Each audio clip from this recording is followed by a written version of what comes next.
What's up, Viber TV? Viber TV in the building. Today, man, we got Young E Class. What's up, man? How you feeling, bro? It's definitely good catching up with you, for sure, man. It's a long-waited, interview. We're definitely waiting for, man. You seem very, very, humble as an artist. You have a very, humble approach. It's definitely respectful. But let's get started. I would say, it's definitely, dope having you come by. I ran across you. It's funny because the first time I ran across your work, it was actually seeing you do a show. Did you are you currently going on a tour right now? Yeah, I just got off tour. Like, y'all caught me right off tour. Been on tour since October, ran through November on the Hbcu tour. Oh. Shit was lit. Oh, for real? Yeah, on colleges, they different. They different. Oh, wait, what? You on the HBCU tour? Yeah. That's dope. Actually, I haven't heard, that what college did you, No. Did we do more?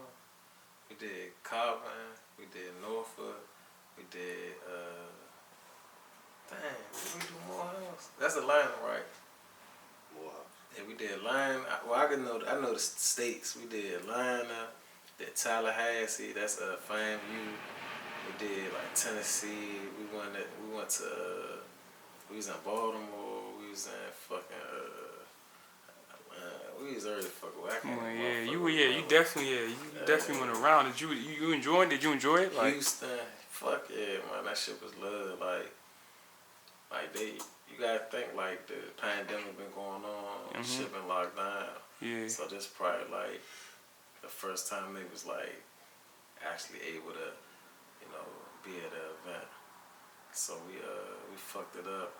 Early college, they say college students is like the brokest people on earth. So early stopped. I threw like 1,000 ones out there and shit. That shit was You definitely showing them love. Yeah, definitely. And support, man. That's dope. Was that your first tour? No, that was my first scheduled tour, like each date pre-scheduled. Like I knew everywhere I was gonna be. That was my first tour like that. Okay, man, that's crazy, man. I know you plan on doing more 2020. Yeah, I'm already booked for a spring tour. I'm already booked for a spring tour. It's just right now with the holidays, I do a lot of give backs. I'm real tapped in with the community, so I'm doing this big Christmas with DTLI. And it started on December 1st, and we're gonna run it all the way to the 18th. So when they come to like holiday season and the beginning of the year, I try like we don't like community shit. So right after that, we back to the music. Okay.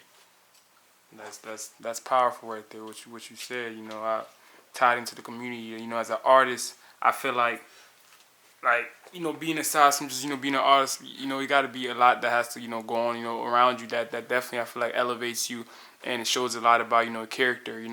Being tied to community is a big impact. So like as an artist, what role do you feel in society the artist plays aside from just music? Man, they shape realities for a lot of people. They shape realities for a lot like people that ain't outside, like people that's not in the, well, speaking for me, like I come from the street, so I'm a street artist, I'm a street rapper. So like outside of people that's already in the street, you got some people that never been in the street, so we shape that for them. We shape, as they call it, the trap or the block or the hood. We shape that shit for them. We paint the narrative for them. So we just like hold a lot. We architects of that shit. Like how they say painters is the architects of heaven and shit. We the architects of the street when it comes to this rap shit. Cause if you never experienced it, or you put that song on, like I'm gonna use the example Jeezy. Jeezy said, I used to hit the kitchen lights, cockroaches everywhere. Now I hit the lights, marble floors everywhere. So like whether you in a situation where you somewhere with some cockroaches, or you in a situation with the marble floors, you see with that, you feel that shit no matter which end you play on. Yeah. So we just like big when it comes to that. It's just influence. It's a lot Mm-hmm. of influence. Yeah, music now. Artists they do have a lot of, do have a big influence in the, I would say in a lot of generations. If you look at every Facts. generation, you can see music definitely impacted, them a lot. And like, I would say, what would you consider your like, your role in your community as an artist, like, and because I Man, do. motivation. I'm the motivation. I'm the like Park said, the roads that came from concrete. I'm the motivation. I'm the one that they quote unquote they say made it out and shit, but I'm still there. And living proof that you could do whatever the fuck you want to do, no matter what a motherfucker tell you. You feel me? So that's all I look at. I look at me as motivation, and I'm like a hope provider. I like to instill hope in the hopeless and shit. Mm-hmm. Yeah, man, that's dope. How do you feel you know, relating to that? Like, how do you feel your music, like, I would say, like, impacts, so how do you feel your environment, I would say, impacts your music? I mean, it shapes it, cause like I rap through like a more so an emotional plug of like, no matter what I'm rapping about, I'm trying to give you the element of feeling it. So if I'm rapping, even if I'm rapping about jewelry, I want you to feel how I felt when I first put a rollie on. You Mm-hmm. feel me? I want you to feel how I felt when I didn't have it. Like, Yeah. so no matter what I'm rapping about, it's about the feelings and it's about the emotions and shit. And the environment shape it in a way that's like, it's the foundation of it. Cause whatever I've been through, that's the talking point. That's the vantage point of where the music coming from for real, for real. Cause like when you listen to my shit, you gonna hear 13th a lot. You gonna hear it a lot. You'll hear 5G. You'll hear me scream out Dre. You'll hear me scream out Rail. You'll hear me scream out Lil Hurl. And that's my environments and shit. You feel me? So you could be a person that never been to our area day in your life, but you don't know who Dre is. It's like you never even been. They probably don't even know how the fuck he look. Right. But they hear me scream out Dre, long live Dre, rest in peace Dre. They gonna they don't know what's up. Mm-hmm. Yeah, that is deep. Like, did having that touch with the community, did that come, like, did that come a lot from, listening to certain artists growing up, being motivated by certain artists? Like, what were some artists that, that motivated you growing up? Pac and Lil Wayne. So, like when it comes to that community shit, when it comes to being in touch with culture, who I am, who we are, like he influenced a lot of that, like to the T. When it comes like when we talking about like when I talk that hopeless shit, I understood that from him. Cause like once you grow up, like imagine like you poor growing up. But you don't know you poor when you a kid. You just living. You just having fun. Then you go somewhere else, and then you be like, damn, these niggas got everything. And Yeah, like, you start seeing, yeah. Mm-hmm. Like you done missed meals before, but you think that's normal until you go somewhere where like that shit is child abuse. Yeah. You feel what I'm saying? So right. it's like he painted that for me because he used to always say shit like, just because we here don't mean we like this shit. We want better too. But a lot of us don't got the opportunities and shit. So I was able to tap into all of that from listening to Pac growing up. Because I remember I was listening to Pac when I was real little. I ain't know what the fuck he was talking about. I didn't understand it. But I felt his passion and I felt the energy in his music. He was talking about foes and I ain't know what the fuck foe was and shit, you feel me? But I felt that shit. Right. And Wayne more so, he come on the end of like, he was young like me. Yeah. You had like Bow Wow and Romeo, but they wasn't like me. You had Wayne that was talking street shit. Yeah. And like when I was 11, I was on house arrest for robbery. So I can't listen to Bow Wow. Yeah. But I can listen to Wayne. Yeah. He ain't talking some flash shit. He talking some, you feel me? And he rapping like he flipping words as wordplay. So that influenced like me wanting to understand like bars and similes and metaphors and shit like that. Damn, I can relate. Damn, you said you was on house arrest at 11 years old. Man, you was time out. Wait, so you was 11 years old? You was 11 years old. Hey, that's wild. Like you said that and you just kept talking. I'm like, time out, hold up. Like you didn't say like you was 17, 18. You said you was 11 years old on house arrest. Like ain't you supposed to be in the like ain't 11 years old supposed to be in the house? Like time the fuck out. Hey, ain't 11 years supposed to be in the house? How they go? Yeah, no. Right, he was really off the post, man. But that's crazy. So how? So over time, like, do you feel like your music changed over time? Because like I used to rap just like Wayne. Like every line was a metaphor, a punchline. As I start getting older and start paying attention to like paying attention to my audience, I didn't feel like they was leaving with anything. Like if we in a cipher, they probably like, damn, that shit like that, or that's that nigga talking that shit. But that's it. And once they go about their business, they go about their business. So I was like, I want to leave them with something. So I started putting more feelings and emotions into what I was rapping. So a nigga might be like, damn. And when they leave, they thinking about that shit. Or when I say something about something in the rap, like I don't want my niece to know what it feel like to miss a meal, they gonna go back like, nigga, I gotta get some money. I don't want my people to know what it's like to miss a meal. So that's the change, and that was the growth, and I guess the maturity of my rap and shit for real. Okay, maturity. Yeah, that's a big impact. When you say like maturity, did you feel like when you were in the studio, you were like, I would say you were more. I would say like more like getting more. Cause explain that to me more when you say maturity. Like basically, I used to rap just to rap. Okay. Like, I used to just rap just to say some slick shit. Just to rap, just cause I could rap. Right. Yeah. And then, but like we said in the beginning, influence and shit come with being an artist. So it's like when you start maturing in your art, it's like you start caring about the impression you leave on people and what they take from your shit. So that's that it makes your shit mature. So you, instead of telling a nigga like I got it this way, you telling a nigga I got it this way, but you don't get it this way. You feel what I'm saying? Like Jay-Z said, what he say? I did it so you don't have to and shit. You feel me? That's how it's supposed to be. I'm giving you my story. I'm giving you my pain, but I want you to take from this and be like, damn, all right, let me go this way. Yeah. So you just start caring about the listener and people that don't got no big brother or no father or no strong mother, and they listening to you, not for guidance, but for like approval with whatever they doing in their life. You feel what I'm saying?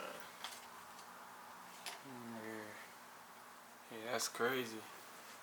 Like, what do you, as an artist, like, and I see you mentioned a few great facts. As an artist, what would you consider like an accomplishment that that you want to achieve? That would be, kind of be bigger than music, but like kind of like come through music. If that makes any sense.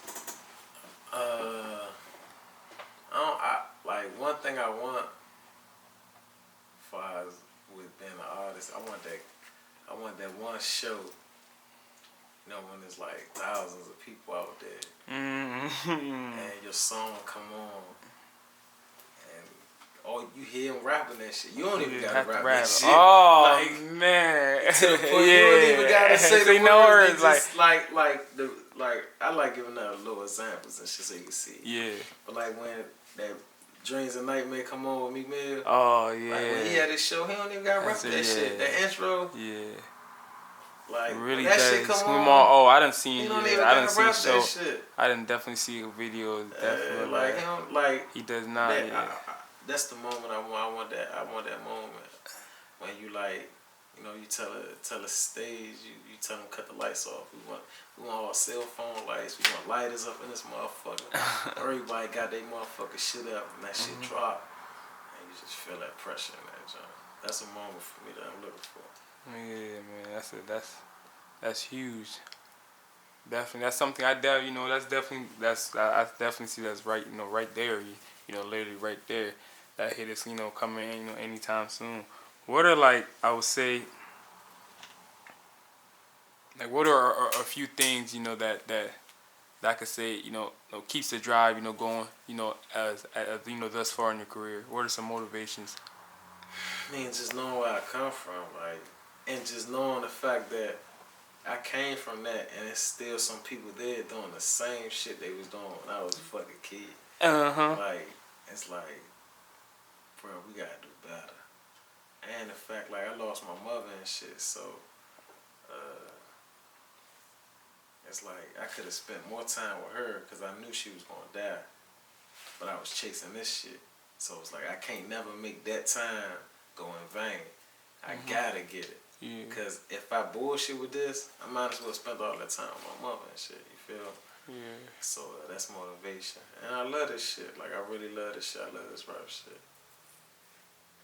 So it's like, it's easy for me to be motivated inside of this. I have moments where those shit get frustrating, but it's not from the rap.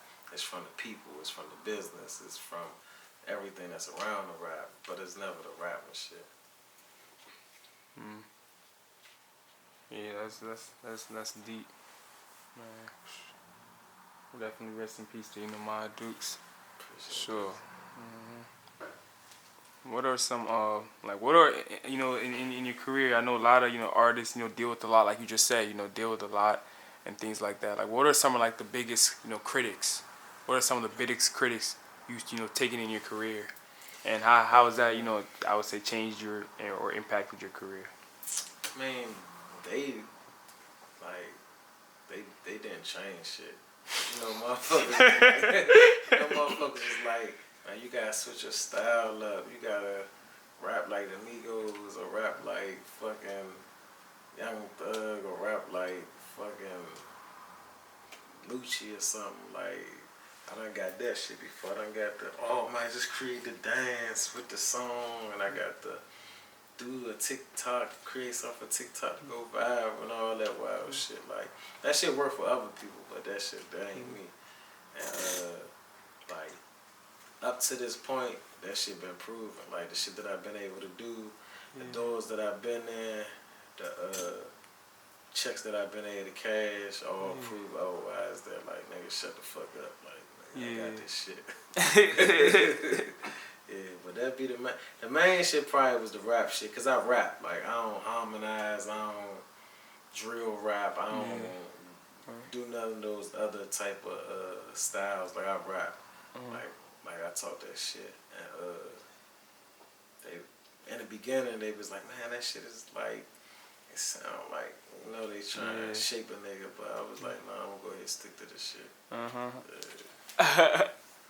Yeah, you definitely got some, like you were saying, when you definitely got some some dope songs out there, man. But do you plan on like dropping a project? Like, 'cause I see you just I know you see you had tour going on. Do you plan on like rolling off that tour? Do you plan on giving them a project anytime soon?